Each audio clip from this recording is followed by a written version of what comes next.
Revenue ಸೈಟ್ಗಳು ಜಿಪಿಎನಲ್ಲಿದೆ. ಮನೆಗಳು ಮುಂದೆ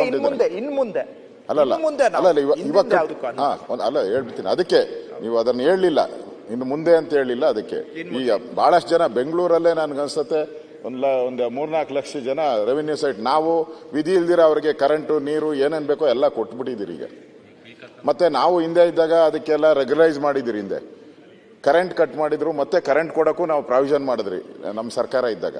ಅದರಿಂದ ಹಿಂದೆ ಇರೋದಕ್ಕೆ ಆಸ್ ಯೂಶುವಲ್ ಬಿಟ್ಬಿಡಿ. ಈಗ ಮುಂದೆ ಮಾಡುವಂತದಕ್ಕೆ ನೀವು ಪ್ರಾವಿಷನ್ ಏನ್ ಮಾಡ್ತಾ ಇದ್ದೀರಾ ಅದನ್ನ ಒಪ್ಪಿದ್ದೇವೆ ಸಭಾಧ್ಯಕ್ಷರೇ. ಇಲ್ಲ ಸರ್, ಅದರಲ್ಲಿ ಏನಾಗ್ತದೆ, ನೀವು ಹಳೆ ಜಿಪಿ ಸೃಷ್ಟಿ ಮಾಡಕ್ ಬರಲ್ವಾ? ಹಳೆ ಜಿಪಿ ಹಳೆ ಪೇಪರ್ ತಗೊಂಡು ಸೃಷ್ಟಿ ಮಾಡಕ್ ಬರಲ್ವಾ ಅಂತ ಈಗಲೂ ಮಾಡ್ತೀವಿ ನಾವು. ಜಿಪಿಎ ಮೇಲೆ ಮನೆ ಕಟ್ಟಕ್ಕೆ ಅದಕ್ಕೆಲ್ಲ ಬರಲ್ಲ ಅಧ್ಯಕ್ಷರೇ. ಅದು ಸೊ ಅದಕ್ಕೆ ನೀವು ಮಟ್ರೆ ಅದು ಮತ್ತೆ ದುರುಪಯೋಗ ಆಗ್ತದೆ. ಜಿಪಿಎ ರಿಜಿಸ್ಟ್ರೇಷನ್ ಏನು ಅಂದ್ರೆ ಸಬ್ ರಿಜಿಸ್ಟರ್ ವ್ಯಾಲ್ಯೂ ಅಲ್ಲಿ 5.5% ಏನೋ ಕಟ್ಟಬೇಕು, ಹೆಚ್ಚು ಕಮ್ಮಿ ರಿಜಿಸ್ಟ್ರೇಷನ್ ಆದಂಗೆನೆ. ನೀವು ಹೇಳಿದ್ರು ಸರಿ ಐತೆ, ನಾನು ವಿರೋಧ ಪಕ್ಷ ನಾಯಕರು ಹೇಳಿದಂಗೆ ಸ್ವಾಗತ ಮಾಡ್ತೀನಿ.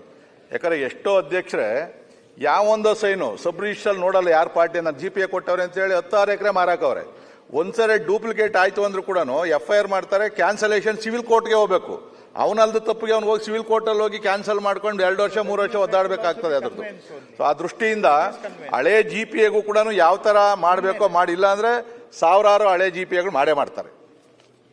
ಮಾನ್ಯ ಮಂತ್ರಿಗಳಿಗೆ ಅವರು ವಿರೋಧ ಪಕ್ಷ ನಾಯಕರು ಹೇಳಿದ್ದು ಅವರು ಹೇಳಿದಾಗ ನನಗೆ ಸ್ಪಷ್ಟ ಆಯ್ತು. ಹಿಂದೆ ಜಿಪಿಎ ತಗೊಂಡಿದ್ದಾರೆ, ಈಗ ಅದನ್ನ ಆನರ್ ಮಾಡಬೇಕು ಅಂತ ಹೇಳ್ತಾ ಇದ್ದೀರಾ. ಲೀಗಲ್ ಒಪಿನಿಯನ್ ತಗೊಳ್ತಾರೆ. ಅಲ್ಲ, ಅದರಲ್ಲಿ ಏನೋ ಫ್ರಾಡ್ ಬೋಗಸ್ ಮಾಡಿದ್ರೆ ಅಂದ್ರೆ ಸೃಷ್ಟಿ, ಇವಾಗ ವಿಶ್ವನಾಥ್ ಹೇಳಿದಲ್ಲ ಸೃಷ್ಟಿ ಮಾಡ್ತಾರೆ ಅಂತ. ಈ ಲ್ಯಾಂಡ್ಗಳಲ್ಲಿ ಸೃಷ್ಟಿ ಮಾಡ್ತಾರೆ, ಈ ಮನೆ ಕಟ್ಕೊಂಡಿರೋರು ಸೃಷ್ಟಿ ಮಾಡಕ್ಕೆ ಕಷ್ಟ. ಇಲ್ಲ ಅಂದ್ರೆ ಹಳೆ ಓನರ್ ಏನ್ ಮಾಡ್ತಾನೆ, ತಿರ್ಗಾ ತಕರಾರು ಎತ್ತಿ ಅವ್ರು ಇಲ್ಲೋ ಮನೆಗಳಿಗೆಲ್ಲ ತೊಂದರೆ ಕೊಡ್ತಾರೆ. ಕಾಂಪ್ಲಿಕೇಶನ್ ಇದೆ. ಹೊಸದು ಸೃಷ್ಟಿ ಮಾಡಿದ್ರೆ ಅದ್ರ 100% ಅದನ್ನ ಒಪ್ಪದಂಗಿಲ್ಲ. ಲೀಗಲ್ ಲಾ ಡಿಪಾರ್ಟ್ಮೆಂಟ್ ಅವ್ರ ಜೊತೆ ಫಸ್ಟ್ ಅರ್ಥ ಆಗ್ಲಿಲ್ಲ, ಈಗ ಅರ್ಥ ಆಯ್ತು. ಸ್ವಲ್ಪ ಡಿಸ್ಕಸ್ ಮಾಡ್ತೇನೆ. ಆ ವಿಶ್ವನಾಥ್ ಅವ್ರು ಹೇಳೋದು ಕೂಡ ಕರೆಕ್ಟ್ ಇದೆ. ನಾನು ಲೂಪ್ ಹೋಲ್ ಬಿಟ್ರೆ ಎಲ್ಲ ಕ್ರಿಯೇಟ್ ಮಾಡ್ಕೊಂಡು ಬರ್ತಾರೆ. ಸೊ ಹಾಗಾಗಿ ಹೊಸ ಕನ್ವೇಯನ್ಸ್ ಇನ್ಮೇಲೆ ಯಾವುದೇ ಸೇಲ್ ಡೀಡ್ ಆದ್ರೆ ಮಾಡಲೇಬೇಕಾಗುತ್ತೆ. ಆದ್ರೆ ಹಳೇದನ್ನ ಹೇಗೆ ಏನು ಇವ್ರದ್ದು ನೀವು ಹೇಳಿದ್ದು ಅಂತ ನಾನು ಡಿಸ್ಕಸ್ ಮಾಡ್ತೇನೆ. ಬಟ್ ಡಿಸ್ಕಸ್ ಮಾಡಿ ರೂಲ್ಸ್ ಮಾಡುವಾಗ ಸ್ವಲ್ಪ ಗಮನದಲ್ಲಿ ಇಟ್ಕೊಳ್ತೇವೆ. ಅಧ್ಯಕ್ಷರೇ, ಕಂದಾಯ ಸಚಿವರು ನೋಂದಣಿ ಇಲಾಖೆಯಲ್ಲಿ ಬದಲಾವಣೆ ಮಾಡ್ತಾ ಇದ್ದಾರೆ. ಹಾಗೆ ಅದು ಮಾಡಿನೂ ಕೂಡ ಕಂದಾಯ ಸಚಿವರಾಗಿ ಮುಂದುವರಿತಾ ಇದ್ದಾರೆ. ಹಾಗಾಗಿ ನಿಮ್ಗೆ ಅಭಿನಂದನೆ ಸಲ್ಲಿಸ್ತೇನೆ. ಯಾಕಂದ್ರೆ ನೋಂದಣಿ ಇಲಾಖೆ ಯಾರು ಮಂತ್ರಿಗಳಾಗಿ ಮುಂದುವರಿದಿಲ್ಲ, ಅವ್ರನ್ನ ಹಾರಿಸ್ಬಿಟ್ಟಿರ್ತಾರೆ. ಅಭಿನಂದನೆಗಳು. ಧನ್ಯವಾದ ಅಧ್ಯಕ್ಷರೇ. Thank you. ಒಂದ್ ನಿಮಿಷ ಇದ್ರದ್ದು ಎಕ್ಸ್ಪ್ಲೈನ್ ಮಾಡ್ಬಿಡ್ತೇನೆ. ಇನ್ನೊಂದು ಪಾಯಿಂಟ್ ಇದೆ, 2 ಪಾಯಿಂಟ್ ಇದೆ.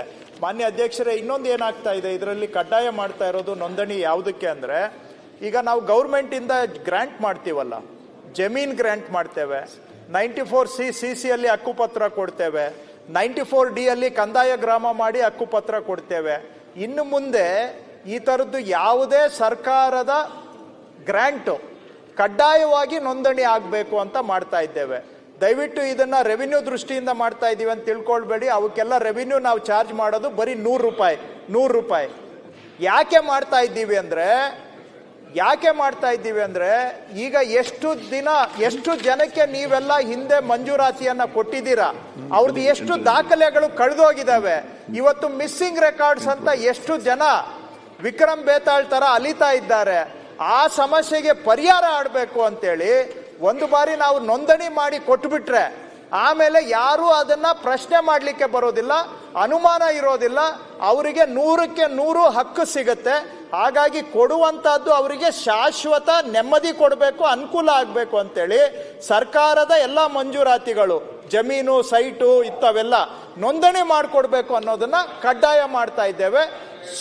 ಆಶ್ರಯ ಸೈಟ್ ಆಗಲಿ, 94C ಹೌಸಿಂಗ್ ಬೋರ್ಡ್, ಪ್ರತಿಯೊಂದು ಕೂಡ ಸ್ಲಮ್ ಬೋರ್ಡ್, ಇವರೆಲ್ಲ ಇಮ್ಮೂವಬಲ್ ಪ್ರಾಪರ್ಟಿ ಸರ್ಕಾರ ಮಂಜೂರು ಮಾಡಿದಾಗ ನೋಂದಣಿ ಮಾಡಬೇಕು ಅಂತ ಹೇಳ್ತಾ ಇದ್ದೇವೆ. ಸೊ ದಟ್ ನಾಳೆ ದಿನ ರೆಕಾರ್ಡ್ ಕಳೆದೋಯ್ತು ಅಂತೇಳಿ ಅವರು ಕೋರ್ಟು ಕಚೇರಿ ಅಳಿಯೋದು ತಪ್ಪುತ್ತೆ.